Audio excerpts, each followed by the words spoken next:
Educational creativity চ্যানেলে সকলকে স্বাগত। 2014 টেট থেকে রিক্রুটমেন্ট হচ্ছিল। সেই রিক্রুটমেন্টে সিবি ও ইডিআই তদন্ত দিয়েছিলেন এবং মানিক ভট্টাচার্যকে জেরা করা হয়েছিল। সেই রকমই একটি মামলা সুপ্রিম কোর্টে লিস্টেড হলো। সেই রিলেটেড ইনফরমেশন দেব, কবে সেই মামলার শুনানি, বিস্তারিত কজ লিস্ট সব আমরা বিস্তারিত দেখে নেব এবং কি ধরনের মামলাটিকে কাকে কিভাবে জেরা করা হয়েছিল, সিবিআই অ্যান্ড ইডি তদন্ত দেওয়া হয়েছিল, বিস্তারিত তথ্য এই ভিডিওতে আমরা দেখে নেব প্রথম থেকে শেষ পর্যন্ত। আর আমার চ্যানেলে নতুন হলে অবশ্যই চ্যানেলটি সাবস্ক্রাইব করে বেল আইকনটি প্রেস করে পাশে থাকবেন। I direct the petitioner to act Central Bureau of Investigation and Enforcement Director as party responded in this matter. Central Bureau of Investigation and Enforcement Director ED কে এখানে পার্টি করতে বলা হচ্ছে। I also direct the petitioner to intimate the learned advocate for the CBI and ED to appear before this court 4 to 5 p.m. today, as in this matter I find some designed corruption has been committed by the committee of the West Bengal Board of Primary Education, which is headed by one Dr. Manik Bhattacharya, who is now in custody.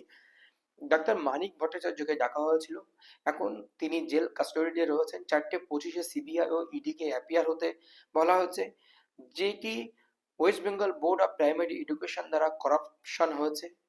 corruption has been committed by the committee of West Bengal Board of Primary Education, যে কমিটির মাথায় রয়েছেন doctor Manik Bhattacharya. তো এই হচ্ছে মামলা। I find that some steps were taken for giving some benefit to some candidates so that they can select vacancies of their choice of list one particular. তো এই হচ্ছে বিষয়। Particular district to the exclusion of others.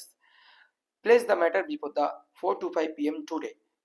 Abhijit Ganguly, এই দিনই দুবার শুনানি হয়, প্রায় সারাদিন ধরে শুনানি হয় এবং এই দিনই সিবিআই তদন্ত শুরু হয়। আমরা আরেকটি অর্ডার দেখে নেব, দেখে নেওয়ার পরে আমরা সুপ্রিম কোর্টের ওয়েবসাইটে চলে যাব, সেখানে আমরা কবে মামলাটি লিস্টেড রয়েছে জানতে পারবো। CBI has interrogated Mr. Manik Bhattacharya yesterday for a long time and today for a longer time. By this Friday, the preliminary interrogation is to be concluded and the report is to be filed before the court. As to the outcome of such interrogation and as to corruption of Mr. Manik Bhattacharya with the interrogating officer on 3rd August 2023 at 3:30 p.m. on that day, the videograph is to be produced before the court when this court along with the learned advocates of the appearing parties will see the videograph. তো বিষয়টি হলো, CBI মানিক ভট্টাচার্যকে জিজ্ঞাসাবাদ করেছেন অনেকক্ষণ ধরে, যেটা Friday শুক্রবার শেষ হয়ে গেছে। সেই রিপোর্ট কিন্তু কোর্টে জমা দিলেন 2:23, 3:30 p.m. 3rd August on that day. তো videograph is be produce before the court. Videograph কোর্টে প্রডিউস করা হচ্ছে যে সমস্ত অ্যাডভোকেটরা ছিলেন সেই অ্যাডভোকেটদের সম্মুখে। Today, learned advocate of the West Bengal Board of Primary Education has handed over a list of name of 344 candidates in 4 matters along with their address, father name, district, pin code and mobile number who are the beneficiaries of the second notification date 30/7/2021। 30/7/2021 যে notification দেওয়া হয়েছিল, 344 জনের ক্যান্ডিডেটের নাম, বাবার নাম, জেলা ও pin code সহ একটি মুখ বন্ধ খামক কোর্টে কিন্তু জমা দেন West Bengal Board of Primary education.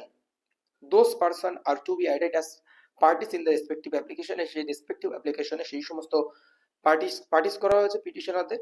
The board has not been able to supply the details of 10 candidates who have been appointed against the second notification and prayed for some time for supplying the particular to the learned advocate of the petitioner and for the purpose. I grant them time till 2nd August 2023. 10 জন প্রার্থীর তথ্য কিন্তু board provide করতে পারেনি। I grant them time till 20 August 2023, 2nd August 2023 পর্যন্ত সময় দেওয়া হয়েছিল।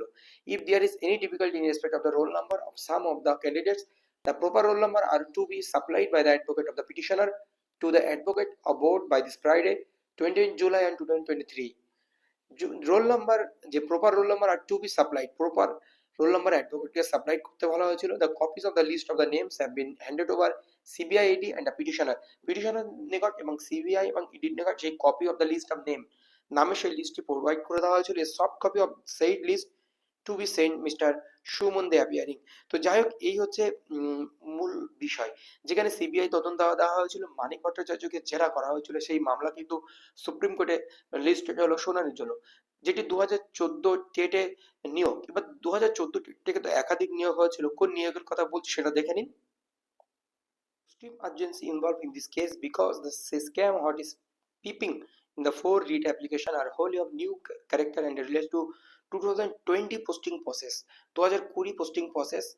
Primary teacher, this is in respect of the district of Birbhum, when that initially the vacancy were shown to the general category 738 জন candidate নিয়োগ হয়েছিল, যেটি সেখানে এই অ্যালিগেশনটি এসেছে। পোস্টিংকে কেন্দ্র করে সিবিআই তদন্ত দেওয়া হয়েছিল, মানিক ভট্টাচার্যকে জেরা করা হয়েছিল, সেই মামলার কথা এখানে কিন্তু বলা হচ্ছে। এবার আমরা সুপ্রিম কোর্টের লিস্টেডটি দেখে নিই। 903 নম্বর সিরিয়াল থেকে Manik Bhattacharya, Anupam Pal and ORS, Manik Bhattacharya, Nargis Khatun and ORS 903-1, 903-2 Manik Bhattacharya. Manik Bhattacharya এবং West Bengal Board of Primary Education ওই মামলাকে চ্যালেঞ্জ করে সরাসরি ডিভিশন বেঞ্চে না গিয়ে সুপ্রিম কোর্টে যায়।